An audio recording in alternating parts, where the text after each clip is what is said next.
Hard Times by Charles Dickens, Chapter 4 of the second book, Sewing, Men and Brothers. Oh, my friends, the downtrodden operatives of Coketown, oh, my friends and fellow countrymen, the slaves of an iron-handed and grinding despotism, oh, my friends and fellow sufferers and fellow workmen and fellow men, I tell you that the hour is come when we must rally round one another as one united power and crumble into dust the oppressors that too long have battened upon the plunder of our families, upon the sweat of our brows, upon the labour of our hands, upon the strength of our sinews, upon the God-created glorious rights of humanity, and upon the holy and eternal privileges of brotherhood. Good! Hear, hear, hear! Hurrah! And other cries arose in the many voices from various parts of the densely crowded and suffocatingly close hall, in which the orator, perched on a stage, delivered himself of this and what other froth and fume he had in him. He had declaimed himself into a violent heat, and was as hoarse as he was hot, by dint of roaring at the top of his voice under a flaring gaslight, clenching his fists, knitting his brows, setting his teeth, and pounding with his arms. He had taken so much out of himself by this time that he was brought to a stop and called for a glass of water. As he stood there, trying to quench his fiery face with his drink of water, the comparison between the orator and the crowd of attentive faces turned toward him was extremely to his disadvantage. Judging by nature's evidence, he was above the mass in very little but the stage on which he stood. In many great respects, he was essentially below them. He was not so honest, he was not so manly, he was not so good-humored. He substituted cunning for their simplicity, and passion for their safe, solid sense. An ill-made, high-shouldered man with lowering brows, and his features crushed into an habitually sour expression, he contrasted most unfavorably, even in his mongrel dress, with the great body of his hearers in their plain working clothes. Strange as it always is to consider any assembly in the act of submissively resigning itself to the dreariness of some complacent person, lord or commoner, whom 3/4 of it could, by no human means, raise out of the slough of inanity to their own intellectual level. It was particularly strange, and it was even particularly affecting, to see this crowd of earnest faces, whose honesty in the main no competent observer free from bias could doubt, so agitated by such a leader. Good! Hear, hear! Hurrah! The eagerness both of assertion and intention exhibited in all the countenances made them a most impressive sight. There was no carelessness, no languor, no idle curiosity, none of the many shades of indifference to be seen in all other assemblies, visible for one moment there, that every man felt his condition to be somehow or other worse than it might be, that every man considered it incumbent on him to join the rest toward the making of it better, that every man felt his only hope to be in his allying himself to the comrades by whom he was surrounded, and that in this belief, right or wrong, unhappily wrong then, the whole of that crowd were gravely, deeply, faithfully in earnest, must have been as plain as any who chose to see what was there, as the bare beams of the roof and the whitened brick walls.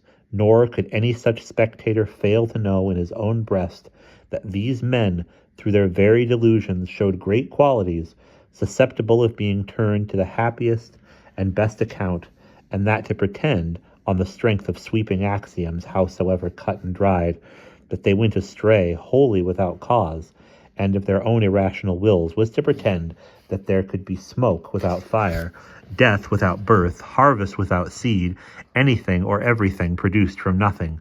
The orator, having refreshed himself, wiped his corrugated forehead from left to right several times with his handkerchief, folded into a pad, and concentrated all his revived forces in a sneer of great disdain and bitterness.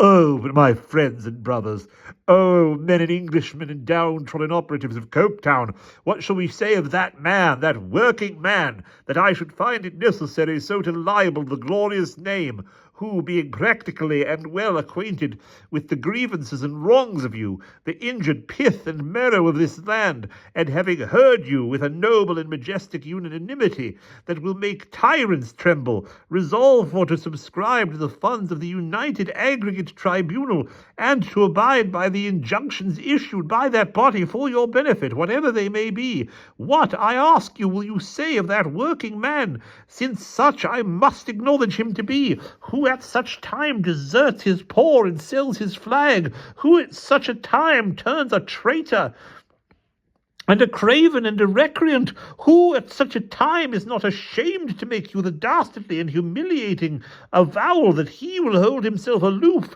and will not be one of those associated in the gallant stand for freedom and for right? The assembly was divided on this point. There were some groans and hisses, but the general sense of honor was much too strong for the condemnation of a man unheard. "Be sure you're right, Slackbridge. Put him up. Let's hear him." Such things were said on many sides. Finally, one strong voice called out, "Is the man here? If the man's here, Slackbridge, let's hear the man himself, instead of you,"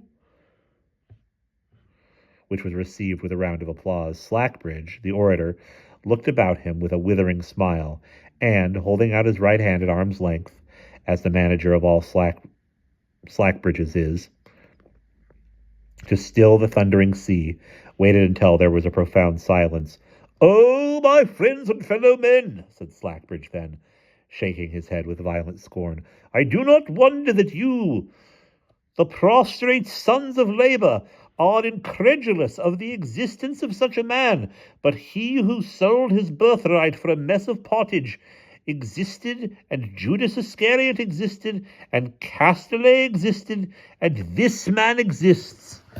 Here, a brief press and confusion near the stage ended in the man himself standing at the orator's side before the concourse. He was pale and a little moved in the face. His lips especially showed it, but he stood quiet with his left hand at his chin, waiting to be heard.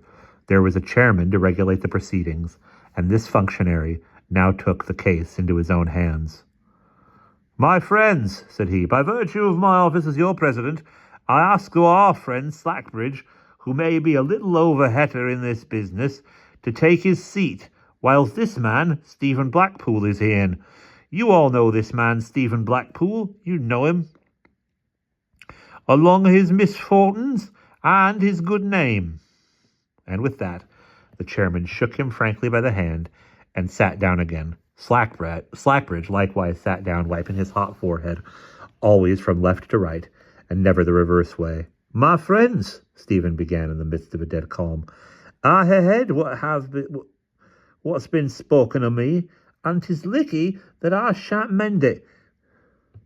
But I'd liefer you'd learn the truth concerning myself from my lips than from any other man's, though I never couldn't speak of full money without being moidered and muddled." Slackbridge shook his head as if he would shake it off in his bitterness. "I'm the one single hand in Bounderby's mill, or all the men there, as don't come in with the proposed regulations. I cannot come in with 'em, my friends. I doubt they're doing you any good. Liquor they do you hurt." Slackbridge laughed, folded his arms, and frowned sarcastically. "But ain't so much for that as I stands out. For that were all, I'd come in with the rest. But I ha' my reasons, mine, you see, for being hindered, not only now, but always, lifelong." Slackbridge jumped up and stood beside him, gnashing and tearing. "Oh, my friends, what but this did I tell you? Oh, my fellow countrymen, what warning but this did I give you? And how shows the recreant conduct in a man on whom unequal laws are known to have fallen heavy? Oh, you Englishmen, I ask you, how does this subordination show in one of yourselves, who is thus consenting to his own undoing and to yours, and to your children's, and your children's children's?" There was some applause and some crying of shame upon the man, but the greater part of the audience were quiet, They looked at Stephen's worn face, rendered more pathetic by the homely emotions it evinced, and in the kindness of their nature they were more sorry than indignant. "'Tis the delegate's trade for to speak," said Stephen, "and he's paid for it. And he knows his work. Let him keep to it. Let him give no heed to what I hadn't to bear. That's not for him. That's not for anybody but me." There was a propriety, not to say a dignity in these words, that made the heeders yet more quiet and attentive. The same strong voice called out, "Slackbridge, let the man be hewn, and hold thee tongue." Then the place was wonderfully still. "My brothers," said Stephen, whose low voice was distinctly heard, "and my fellow workmen, for that you are to me, though not, as I knows on, to this delegate here, I ha but a word to send, and I could send no more. If I was to speak till strike a day, I know weel, all that's before me. I know weel that yo all resolve to ha no more. I do wi' a man who is not wi' you in this matter. I know weel that if I was a lying parasiting the road, you'd feel it right to pass me by as a foreigner and stranger. What I ha gotten, I mun make the best on." "Stephen Blackpool," said the chairman, rising, "think on it again. Think on it once again, lad, afore thou art shunned by all old friends." There was a universal murmur to the same effect. Though no man articulated a word, every eye was fixed on Stephen's face. To repent of his determination would be to take a load from all their minds. He looked around him and knew that it was so. Not a grain of anger with them was in his heart. He knew them far better. He knew them far below their surface weaknesses and misconceptions, as no one but their fellow labourer could. "I had thought on it above a bit, sir. I simply cannot come in. I mun go the way as lays afore me. I mun tak my leave o' the here." He made a sort of reverence to them by holding up his arms, and stood for the moment in that attitude, not speaking until they slowly dropped at his sides. "Money's the pleasant word, as some here has spoken with me. Money's the face I see here, as I first seen when I were young and lighter hearted than now. I ha never had no fracture for, sin ever I was born, wi' any o' my like. Gone hours I ha none now. That's o' my making. You'll call me traitor and that. Yo, I mean to stay addressing Slackbridge. But 'tis easier to thank Mac out, so let be."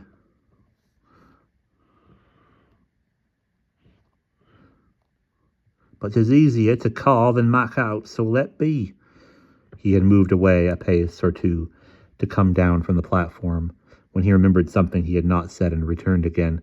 "Haply," he said, turning his furrowed face slowly about, that he might, as it were, individually address the whole audience, those both near and distant.